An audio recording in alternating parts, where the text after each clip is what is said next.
అవసరం లేదు. అదేవిధంగా మత్స్యకారులకు ఆ భరోసా లేదు, ఎవరికి కూడా చెప్పుకోదగ్గ భరోసా లేదు. ఇందులో విశేషం హైలైట్ ఏంటంటే ఆర్థిక మంత్రి ప్రతి మాటను ఒత్తి ఆ డబ్బు వచ్చినప్పుడు అదేందుకు పెద్ద మహాప్రపంచ విజయంలాగా ఒత్తి చెప్పడం తప్ప కొత్తది ఏమి లేదు. ఒత్తి పలుకులు పలకడం తప్ప కొత్తగా చెప్పింది ఏమి లేదు. ఒక కొత్త సంక్షేమ పథకం కానీ ఏది కూడా లేదు.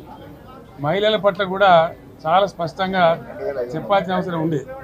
కానీ వాళ్ళు మేము 1,00,000 కోట్లు ఇస్తాం, అన్ని రుణాలు, ఆ రుణాలు వీలేదో ఇస్తున్నట్టుగా ఆల్రెడీ ఉన్న స్కీమే, నథింగ్ న్యూ అబౌట్ ఇట్, ఏమి లేదు. వెరసి ఇష్యూ యాజ్ ఏ హోల్. దురదృష్టం ఏంటంటే, వాళ్ళ బ్యాడ్ లక్ ఏంటంటే, మేము కూడా ప్రభుత్వం ఏర్పడిన తర్వాత కనీసం ఒక 6 మాసాల సమయం వాళ్ళకి ఇవ్వాలని మేము అనుకున్నాం. నేను కూడా శాసనసభకు దగ్గర రాలేదు. కానీ ఈరోజు బడ్జెట్ చూస్తే ఏ ఒక్క పాలసీ ఫార్ములేషన్ జరగలేదు.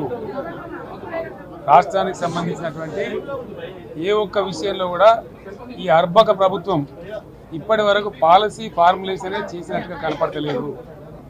వ్యవసాయం ఉంది, మాకు స్పష్టమైన అవగాహన ఉండే ఈ రాష్ట్రంలో వ్యవసాయ స్థిరీకరణ జరగాలని మేము 2 పంటలు కూడా ఇచ్చినాం రైతు బంధు.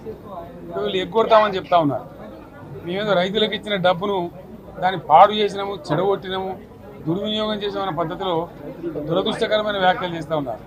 అంటే ఇది పూర్తిగా రైతు శత్రు ప్రభుత్వం అనేది తెలుస్తూ ఉంది. ధాన్యం కొనుగోలు చేయలేదు, విద్యుత్ సరఫరా చేయడం లేదు, నీరు సరఫరా చేయడం లేదు, చాలా ఇబ్బందులు పెడతా ఉన్నారు. ఇంకా రైతు భరోసా, రైతు బంధు గురించి ఇంకా ప్రస్తావనే లేదు. ఎప్పుడేస్తారని మా ఎమ్మెల్యేలు అడిగితే కూడా కనీసం సమాధానం చెప్తలేరు.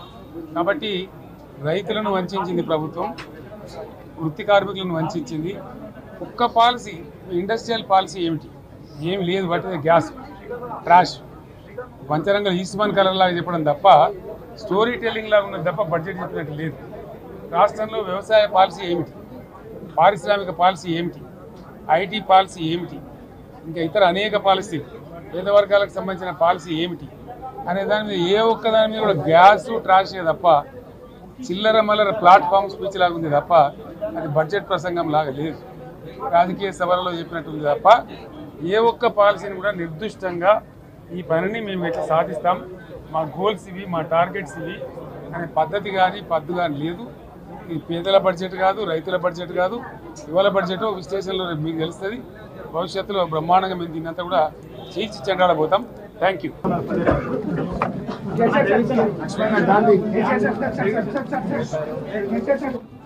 అనేక ఆంక్షలు పెట్టబోతున్నట్టుగా ప్రత్యక్షంగా చెప్పి రైతులకు ఆల్రెడీ మోసం చేశారు.